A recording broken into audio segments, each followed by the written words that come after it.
The Florida Gators head into the 2025 season with a lot more optimism than they've had in, years at this point.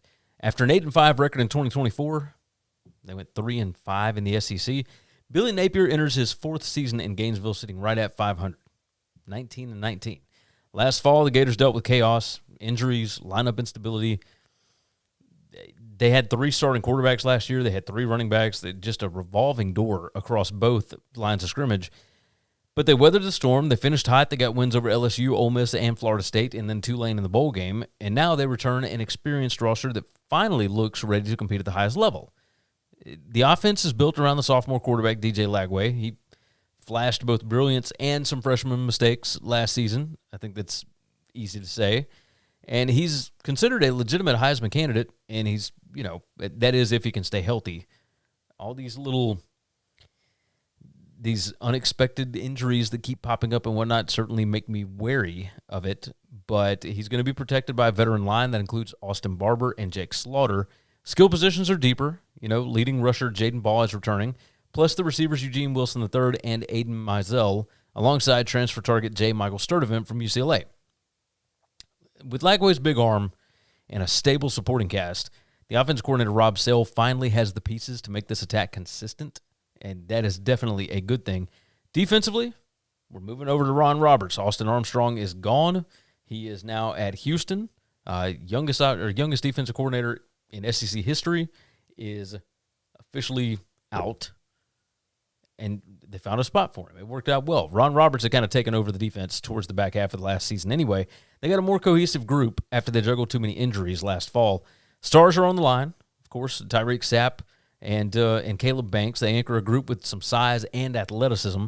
And the back 7, the linebacker Myles Graham looks like a breakout candidate. And you got safeties Jordan Castell and Bryce Thornton that are going to provide range and physicality. Now, the Gators bend but don't break defense. It worked in 2024. To make a leap this year, they're going to need some more third down stops. They're going to need more turnovers. Biggest keys for Florida this season? Easy peasy, right? Protect the football, win against the SEC's elite. Turnovers crushed the Gators in key games last year. The schedule is completely unforgiving, right? You got road trips at LSU, at Miami, at A&M, at Kentucky, which is always kind of difficult, at Ole Miss, and then at home, you bring in Texas, you bring in Tennessee, you bring in Florida State. The Georgia game is, of course, neutral. South Florida potentially could be a problem as well. It's a brutal gauntlet. The flip side is you got home games against Mississippi State, Tennessee, and Florida State. Those are all winnable. If Lagway takes the leap and the defense finds consistency, Florida's got the upside to be in the SEC title conversation.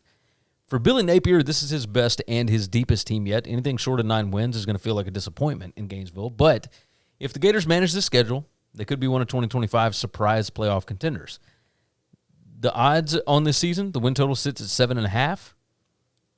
They are plus 106 to the over. That is an implied probability of 48.5%. So effectively a coin flip, right? Odds to win the SEC, they are plus 1,900, which are kind of short for this team, especially with the schedule. It's 5%. The odds to make the CFP this season, plus 340. So basically almost a 23% probability that they will be playing in the playoff. I want to buy in. Lagway's nagging injuries scare me. We saw what this team looked like in Austin last year without him. With him, they can beat anybody. I think the Gators do have a great season this year, but I don't think it's going to live up to the surprise national title hopes that most Gator fans want. 8-4, but I've got an upset win over Texas at home. I think that'll buy Billy Napier another season in Gainesville. I've got 4 losses here at LSU, at A&M, Georgia, and at Ole Miss. Still, that's going to give you a win at Miami. That's going to give you a win over Texas, a win over Tennessee, and a win over Florida State. I think Napier survives another year in Gainesville. Thanks for listening to Winning Cures Everything. Make sure and follow me on Twitter at GaryWCE. If you want to toss in a question, you can email me, Gary@winningcureseverything.com. Make sure and hit that subscribe button, and we'll see you next time.